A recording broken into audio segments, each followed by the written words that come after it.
7. It's only hours, we're counting hours to June 25th, 2025, exactly 1 year from June 25th, 2024, where very unfortunate events happened. Over 60 Kenyans lost their lives. 80 others are still unaccounted for. Many more made it back home, but maimed and are still nursing serious injuries as they came out to protest against so many things, one of them being the Finance Bill 2024. Tomorrow, the commemoration of the 1 year anniversary since that fateful day will be happening. Kenyans have already indicated this and already sent a notification to the police, who have responded and said that they will provide enough security for those who will come out to express themselves. But our politicians, some of them elected and have the honor of sitting in the august house, have already come out and made very serious statements. On the front page of the Daily Nation, they're being referred to as the warmongers. And the Standard has an expose of a WhatsApp group, which has very senior government officials discussing how to disrupt tomorrow's demonstrations.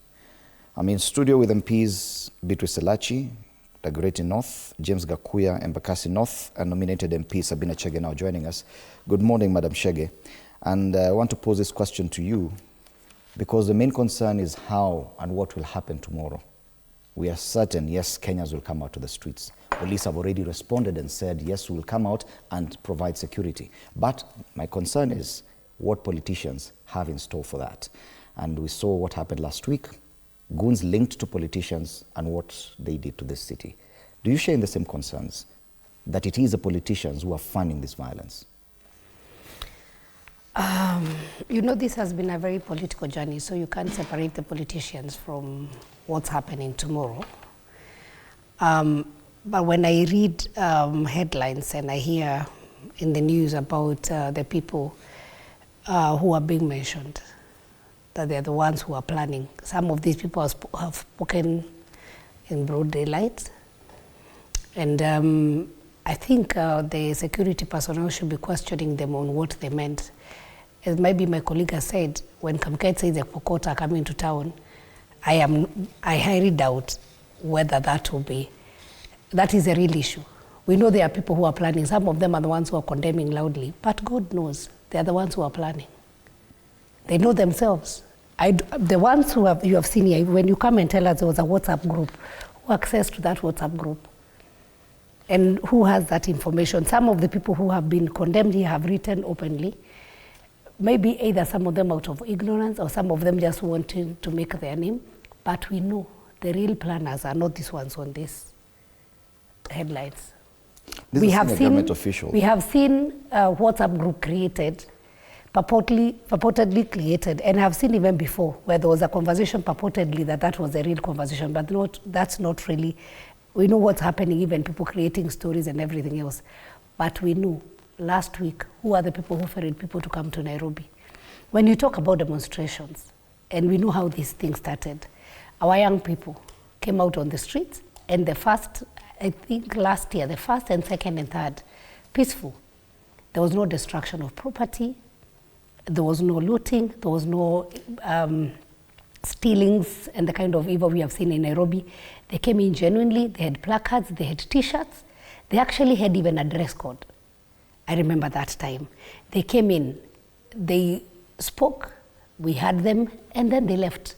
By 4 or 5 in the evening, they left. What happened after? People took advantage.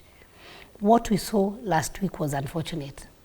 And I would plead with the young people as they come to town, be careful. If you're coming to do peaceful demonstration, you can carry placards, you can come to town peacefully and leave.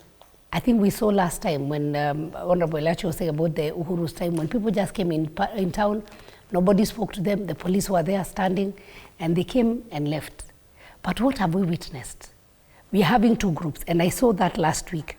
We saw groups of two groups that came, some with boda, some were walking in town, but you'd clearly see there are some who came with the sole purpose to steal, to destroy property.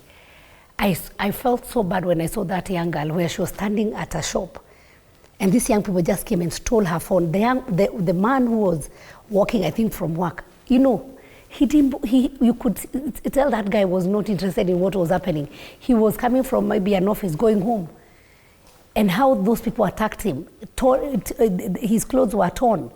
They stole everything from him. That was an innocent Kenyan who woke up early to go and look for food for his own family. So is that the demonstrations we are talking about? And I can tell you, the headlines and the people we are talking about that they are the planners, they are not.